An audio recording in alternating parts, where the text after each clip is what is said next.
तर नमस्कार मंडळी, आणि आज आहे 25 मार्च 2025. काय तारीख आहे वा.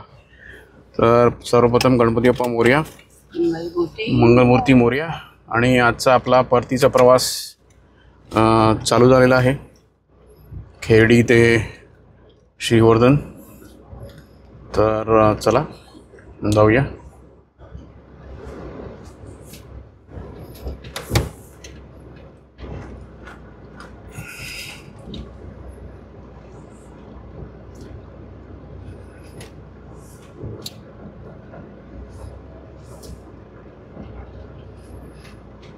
थोडंसं इकडे आता गावात बांधकाम चालू आहे.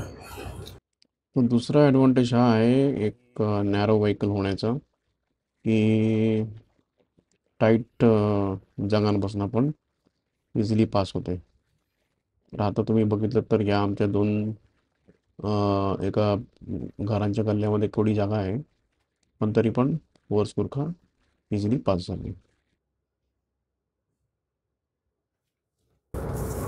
तर हा राईड गेला तर तुम्ही जातात दिव्यागरला, आणि इकडनं आपला आरवी बीच जे आहे ते फक्त 7 ते 8 किलोमीटर आहे. आपलं 7 ते 8 मिनटं आहे.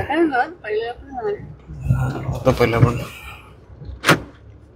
तर आता आपण जाणार आहोत आधी भोसते या ग्रामपंचायतीमध्ये, आणि तिकडे जरासं एक घराचं भाडेपट्टीचं काम आहे.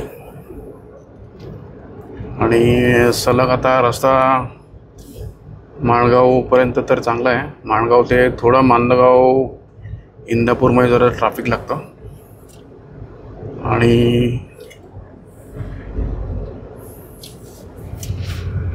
एक जरासा वळण जरासा रिस्की आहे इकडे.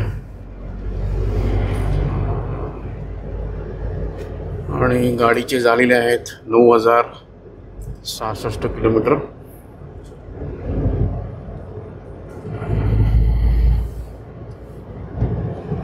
आता मी जो माईक लावलाय तो आता बघूया कसा येतो आवाज.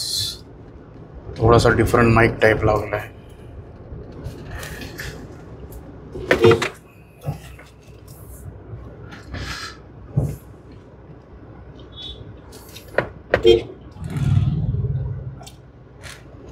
तर गाई वगैरे आपल्या इकडे जरासं गाई म्हशी सांभाळून चालवं लागतं. आणि 40-50 ते हे ट्रक्स येत नाही, खूप सारे इकडे आहेत तसे.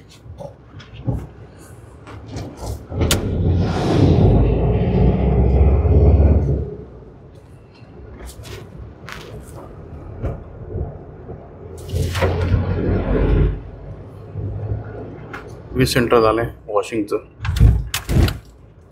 राईट साईडला आहे आपल्या.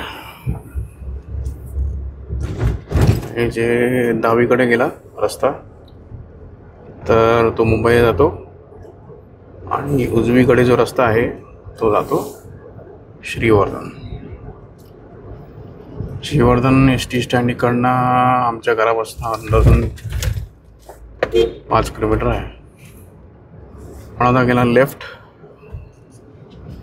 आणि बघू कुठे जेवायचं काय थांबायचं वगैरे तर आपण रस्त्यात. आता ऑप्शन्स खूप झालेले आहेत थांबायचे, आधी जरासं नव्हतं. आता जाणार सरळ मुंबईला, श्रीवर्धन मुंबई स्टेट हायवे आहे. पण नंतर थोडासा क्रॉस केल्यानंतर चांगला सिमेंटचा रस्ता झाला आहे. तर हा तुम्ही बघितला हा आहे श्रीवर्धन मुंबई रस्ता. थोडासा रस्ता जो घाटामध्ये आहे डांबरी आहे, नंतर मग संपूर्ण सिमेंटचं झालेलं आहे. तर हा तुम्ही आता बघाल तर आम्ही मला वाटलं मसाळा क्रॉस केल्यानंतर तो जो घाट आहे तो आहे. पण संपूर्ण रस्ता एकदमच चांगला झालेला आहे. इव्हन पावसामध्ये पण रस्त्याची कंडिशन चांगली. आणि आपल्याला काही सांगता करायला मिळालं नाही, त्यासाठी आता आपण सांगता करतोय. आणि अंदाजन आपले 550 किंवा 600 किलोमीटरचं जर्नी कंप्लीट झाली फोर्स गोरखामध्ये. आणि तुम्ही बघितलं तर अंदाजने एक 9चा वगैरे ॲव्हरेज दिला आपल्याला. आणि 2-3 घाट एकदमच बऱ्यापैकी चांगले होते. सॉर्ट ऑफ इन्क्लाइन्स वगैरे जरा होते, म्हणजे बऱ्यापैकी चांगले होते इन्क्लाइन्स. आणि एकदम जंगलात ना गेलो पण. तर नॅरो गाडीचा काय ॲडव्हान्टेज आहे हे आपल्याला त्याच्यामध्ये कळलं. ऑफकोर्स हाय ग्राउंड क्लिअरन्स आहेच. 2-3 ठिकाणी एकदमच ग्रॅव्हल ट्रॅक्स होते.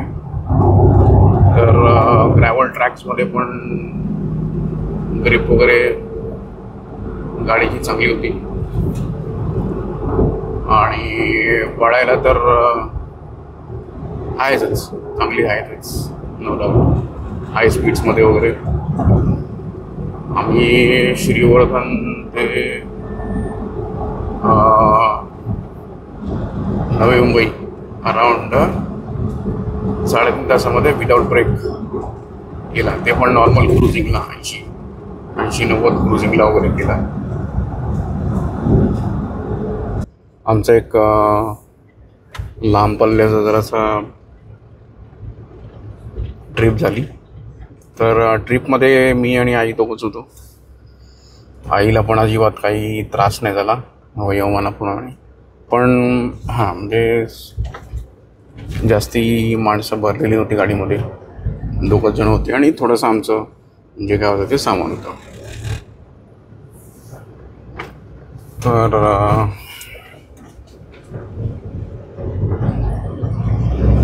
तुम्ही बघितलं तर मी एक शॉर्ट पण टाकलेला की कसं अप्रोच आणि डिपार्चर अँगल कसे ॲडव्हान्टेजेस असतात प्रॅक्टिकल सिनारीमध्ये. आपण काही गाडी कोणत्या ॲडव्हेंचर पार्कमध्ये किंवा असं काही घ्यायला घेतली नाही आहे.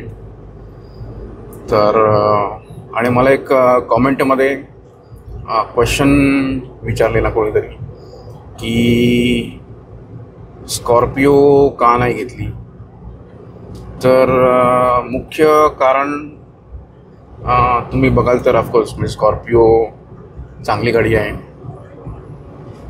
पण एक सॉर्ट ऑफ रगेडनेस नाही आहे त्याच्यामध्ये. आमच्याकडे जुनी स्कॉर्पिओ पण होती एमहॉक. ते तिकडनं ॲक्च्युली आपलं नावं चालू झाली MP1 MP2 वगैरे सगळं त्या स्कॉर्पिओपासून. तर जनरल पर्स्पेक्टिव्हने स्कॉर्पिओ बघाल तर तुम्ही चांगली आहे एक व्हेकल. आणि त्याच्यामध्ये जी 4x4 मॉडेल आहे त्याच्यामध्ये पण डिफ लॉक्स येतात, पण ते सगळं ऑटोमॅटिकली एंगेज होतात व्हेकल. आणि तुमच्यावरती ड्रायव्हरच्या किंवा जो चालवणार आहे त्याच्या स्किल्सवरती काही अवलंबून नाही आहे. तर मला अशी एक व्हेकल पाहिजे होती जी आपण स्वतः तुम्ही मॅन्युअली करालच आणि आपण स्वतः डिसाईड करायचं कधी काय एंगेज करायचं आहे रादर दॅन कार. आणि थोडंसं तिचे डिझाईन जे आहेत स्कॉर्पिओचे, म्हणजे जो DPF टँक जो पाठी लावला एकदम ऑलमोस्ट टेल लेफ्ट साईडला टेलच्या इकडे आहे. तर त्याच्याने जेव्हा तुम्ही खड्ड्यातनं किंवा असं काही खालून किंवा असं आता आपण जे गेलो तिकडे त्याच्यातनं खाली एकदम वरती घेऊन गेलात आणि सारखं तुम्हाला जाण तिकडे ठेवायला लागणार की अरे नाही मला हे असं तो टँक वाचवायचा आहे वगैरे असं. तर असा काही प्रकार गुरखामध्ये नाही. गुरखा नो डाऊट ॲज मी सांगितलं की फीचर्स आणि इंटिरियर्सच्या बाबतीमध्ये एकदमच लॅगिंग आहे कॉम्पिटिशनच्या प्रमाणे वगैरे, पण संपूर्ण फंक्शनल आहे ते. AC तर मला वाटतं ACचा तर मी फॅनच आहे. तर आणि दुसरं ॲडव्हान्टेज काय आहे की गुरखा आहे नॅरो, त्यासाठी तुम्ही खूपशा ठिकाणी असं जिकडे टाईट पासेस किंवा टाईट रस्ता असेल तिकडे तुम्हाला जायचं असेल ना, तर तिकडे गुरखा एकदम इमिजिएटली क्रॉस होणार. आणि ज्या वायडर व्हेकल्स आहेत त्यांच्यामध्ये चॅलेंज असा येतो की पास व्हायला 4 इंच प्रॉब्लेम येणार. आणखीन खूप सारे लेफ्ट राईट तुम्ही करायला लागणार. तर तुम्ही माझा एक व्हिडिओ पण बघितला असेल, त्याच्यामध्ये मी लिहिलेलं की पासिंग थ्रू टाईट स्पेसेस. तर त्या स्पेसमधून तुम्ही आज समजा इमॅजिन केलं की एक स्कॉर्पिओ कशी जाते, तर जाईल. पण तुम्ही बघितलं त्या व्हिडिओमध्ये ना, दोन्ही साईडला जेवढी जागा होती ओके, त्या जागेच्या पर्स्पेक्टिव्हने स्कॉर्पिओ अजून एकदमच जागा घेतली असते की जायला, पास व्हायला. हा एक आहे, असे काही रिझन्स आहेत. आणि ॲज युजल महिंद्राचं मला वाटतं जनरल ते इलेक्ट्रॉनिक्स आहेत त्याच्यामध्ये.